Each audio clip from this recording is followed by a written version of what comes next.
Hello students, आज हम लोग class 10th NCERT linear equation two variable की एक्सरसाइज 3.2 क्वेश्चन नंबर 2 और क्वेश्चन नंबर 3 के कुछ क्वेश्चंस को हम लोग इस वीडियो में डिस्कस करने जा रहे हैं। ओके, तो क्वेश्चन नंबर अगर आपने 2 को देखा तो एक्चुअली क्वेश्चन नंबर 2 में क्या कह रहा है आप देख सकते हैं इसमें। अगर हम लोग क्वेश्चन नंबर 2 की बात करते हैं तो कह रहा सॉल्व 2x, मेरे पास एक इक्वेशन दे रखा है यहां से, solve 2x plus 3y is equals to 11, ये फर्स्ट इक्वेशन है। और सेकंड इक्वेशन आप देख सकते हैं यहाँ से 2x minus 4y is equals to minus 24, that is the second equation. पहले कह रहा सॉल्व करिए भाई, इनको सॉल्व करेंगे तो आपने क्या करना है, यहाँ पर वैल्यू निकालना है x और y की वैल्यू निकालना है। देखिए इस एक्सरसाइज में हम लोग सब्स्टिट्यूशन मेथड पढ़ रहे हैं तो इसको बाय द सब्स्टिट्यूशन ही बनाएंगे हम लोग। तो यहाँ लिखेंगे बाय सब्स्टिट्यूशन मेथड। देखिए अगर इस मेथड को आपको अच्छे से समझना है तो लीनियर इक्वेशन का फर्स्ट वीडियो आप इंट्रोडक्शन देख सकते हैं, वहाँ आपको बिल्कुल अच्छे तरीके से समझाया गया है। ठीक है, प्लेलिस्ट में वो वीडियो अवेलेबल है, आप वहाँ से देख सकते हैं। ठीक है, अब जो है फ्रॉम इक्वेशन फर्स्ट, यानी पहले इक्वेशन की अगर हम बात करते हैं, मेरे पास जो फर्स्ट इक्वेशन है 2x plus 3y is equals to 11 है। तो आपने यहाँ क्या करना है कि भाई x की वैल्यू निकाल लेनी है, यानी 2x इज इक्वल्स टू हो जाएगा 11 माइनस 3y। क्यों भाई, इधर ये पॉजिटिव है, इधर आएगा तो नेगेटिव हो जाएगा। ओके, इसके बाद x इज इक्वल्स टू अगर निकालेंगे तो 11 माइनस 3y, ये 2 इनके साथ मल्टीप्लाई में इधर आएगा तो डिवाइड में हो जाएगा, that is the equation third. अब आपने इक्वेशन फर्स्ट को सॉल्व किया एक्चुअली, और फर्स्ट को सॉल्व करके आपने x की वैल्यू निकाल लिया। दैट मीन्स ये जो x की वैल्यू आप इक्वेशन फर्स्ट में आप नहीं रख सकते, आपको कहाँ रखने होंगे, सेकंड इक्वेशन में। तो now putting the value of x in equation second में रख रहे हैं। तो सेकंड में रखिए, 2 पहले से था, यहाँ पर आपने रखा 11 माइनस 3y बाई 2। ओके, और माइनस 4y पहले से था माइनस 24, यानी ये जो x था, x की जगह पर आपने x की वैल्यू यहाँ पुट कर दी, ये 2 से 2 चला गया। यानी आप लिख सकते हैं 11 minus 3y minus 4y is equals to minus 24। और अब देखिए माइनस 3y और माइनस 4y दोनों जुड़ जाएगा तो हो जाएगा minus 7y is equals to minus 24। ये 11 जो है इधर पॉजिटिव है, यहाँ पर देखिए उस तरफ जाएगा तो नेगेटिव हो जाएगा। यानी आप यहाँ से लिख सकते हैं y इज इक्वल्स टू, इनको आपने ऐड किया तो माइनस 35 और बाई नीचे आ जाएगा माइनस 7 7 चला जाएगा, 5 से 7 से काटिए 5 टाइम्स में। यानी आप यहाँ से कह सकते हैं सर कि y की वैल्यू क्या आ गई आपकी 5 हो गई, यानी एक सॉल्यूशन आपका यहाँ तो निकल गया। ओके, फिर इस y की वैल्यू को आप फर्स्ट सेकंड थर्ड कहीं भी पुट कर सकते हैं, लेकिन हमने कहाँ रखना है, इसको थर्ड में रखना है, क्योंकि थर्ड ऑलरेडी सॉल्व है। तो यहाँ से लिखिए again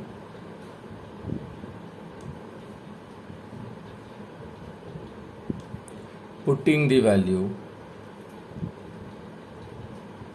of y in equation third, आपको थर्ड में रखना। ओके, तो थर्ड इक्वेशन मेरे पास ये रहा, x is equals to 11 minus 3 into 5, y के जगह पर 5/2। यानी आपने ऐसा कहना है sir x is equals to 11 minus 3 5 15/2। यानी आप देख सकते हैं x की वैल्यू जो है वो आपके पास कितना आ जाएगा, वो x की वैल्यू हो जाएगी माइनस 4/2, कट करेंगे तो 2, यानी x की वैल्यू हो जाएगी माइनस 2। ये आपने सॉल्व कर लिया, आपने x की वैल्यू भी निकाल ली और y की वैल्यू भी आपने निकाली। अब क्वेश्चन कहता है hence find the value of m, m की वैल्यू फाइंड करिए। क्वेश्चन को अगर आप पढ़ते हैं यहाँ देखिए, hence find the value of m for this one, यानी यहाँ पर दिया है according to question.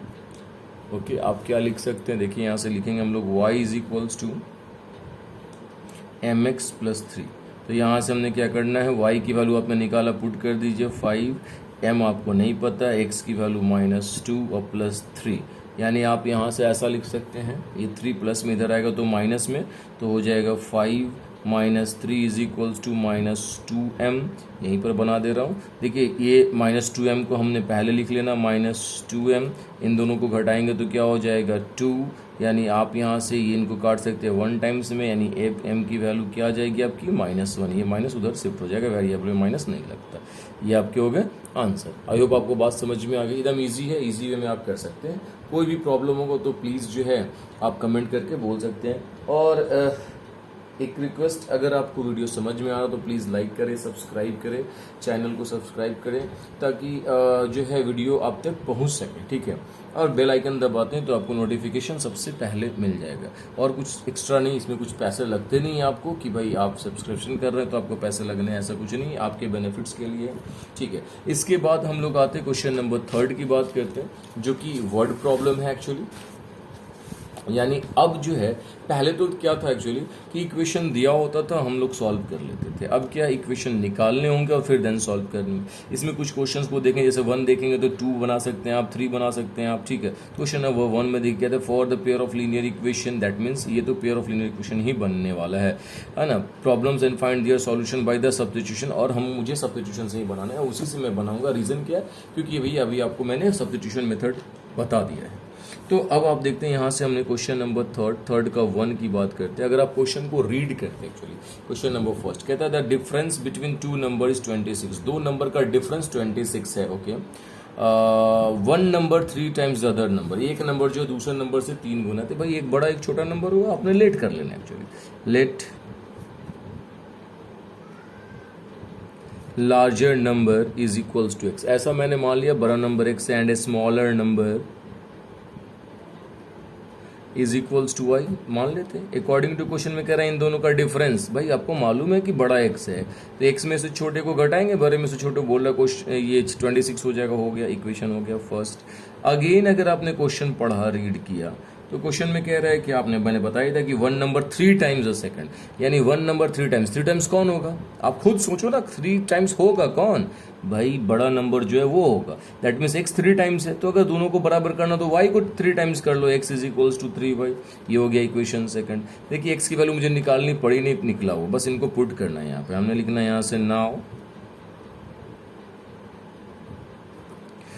Putting the value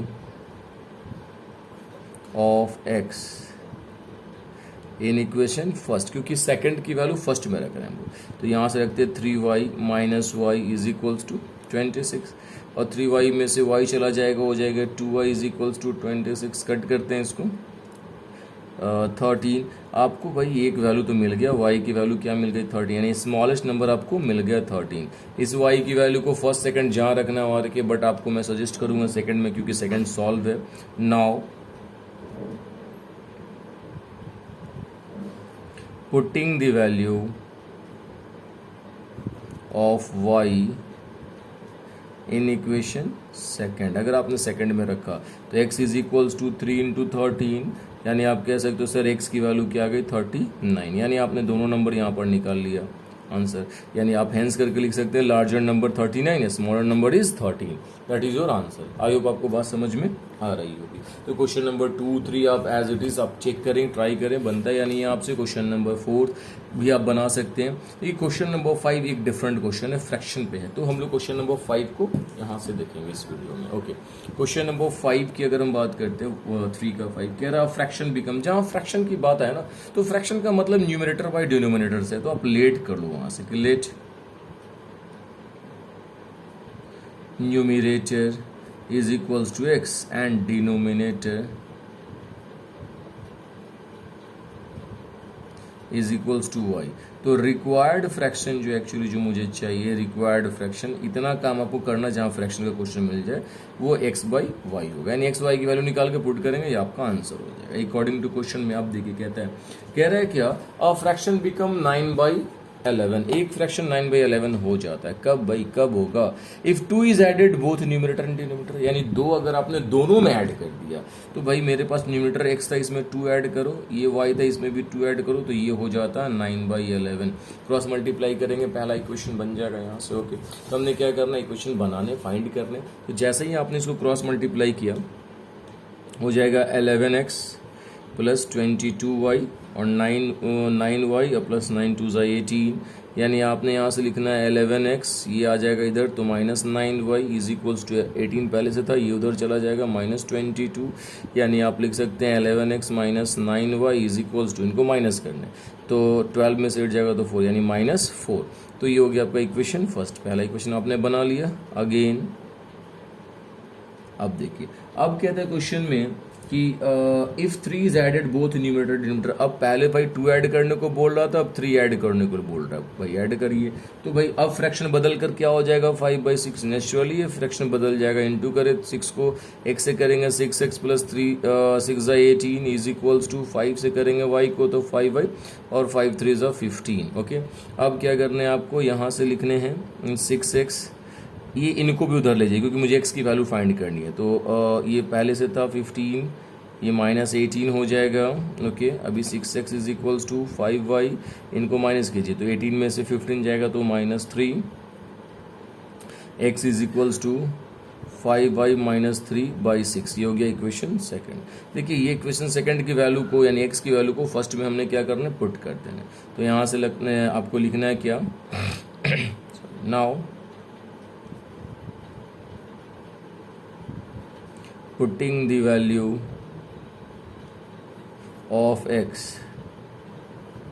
in equation first, क्योंकि सेकंड से आपने निकाला तो फर्स्ट में पुट करेंगे 11 5y minus 3/6 minus 9y is equals to minus 4, या x की जगह पर आपने क्या किया, x की वैल्यू पुट कर दी। अब क्या करना है, इंटू करना है आपको, तो 11 5 55y माइनस 11 3 33, इसके नीचे तो 1 है, 6 और 1 का एलसीएम तो 6 ही हो जाएगा, minus 9 6 54 y is equals to minus 4। अब देखिए 55 में से 54 जाएगा तो y बचेगा minus 33 is equals to 6 4 minus 24, यानी आपने y की अगर वैल्यू निकाली, ये 33 उधर जाएगा तो प्लस में हो जाएगा माइनस 24 और प्लस 33 माइनस करिए तो y की वैल्यू क्या आ जाएगी, देखिए 4 में से 3 जाएगा तो उल्टा घटाना नहीं, 13 में से 4 जाएगा तो 9 बचेगा, यानी ये y की वैल्यू आपने निकाल ली। इस y की वैल्यू को आपको कहाँ पुट करने, सेकंड इक्वेशन में। तो यहाँ से लिखने आपको putting the value of y in equation second, तो आपने x is equals to value put करिए। आप देखिए, आप पुट करते हैं आप यहाँ से, तो ये 5 into 9 minus 3/6, that means x की जो वैल्यू हो जाएगी वो 9 5 45 माइनस 3/6, यानी कह सकते हैं आपकी x की वैल्यू 5 में से 3 जाएगा 2, यानी 42/6 कटिए इसको 7 टाइम्स में, यानी आप कह सकते हैं सर x की वैल्यू 7 हो गई। तो x की वैल्यू तो निकल गई आपको, अब आपको चाहिए रिक्वायर्ड फ्रैक्शन, तो यहाँ पर मैं यहीं पर लिख दे रहा हूँ साइड में, therefore required fraction is equals to x y था, x आपके पास 7, y आपके पास 9, तो x 7/9 is the answer. I hope आपको बात समझ में आ गई। तो वीडियो समझना आसान है, क्वेश्चंस में कोई टफ क्वेश्चंस नहीं है, इजी वे में आप कर सकते हैं। तो कोशिश करेंगे तो इंशाल्लाह जरूर आप पूरा कंप्लीट कर सकते हैं। इसमें एक लास्ट क्वेश्चन नंबर 6 बच गया, जो एज बेस्ड क्वेश्चन है, वो आप ट्राई करें, इंशाल्लाह ये एक्सरसाइज आपका कंप्लीट हो जाएगा। Okay, thank you.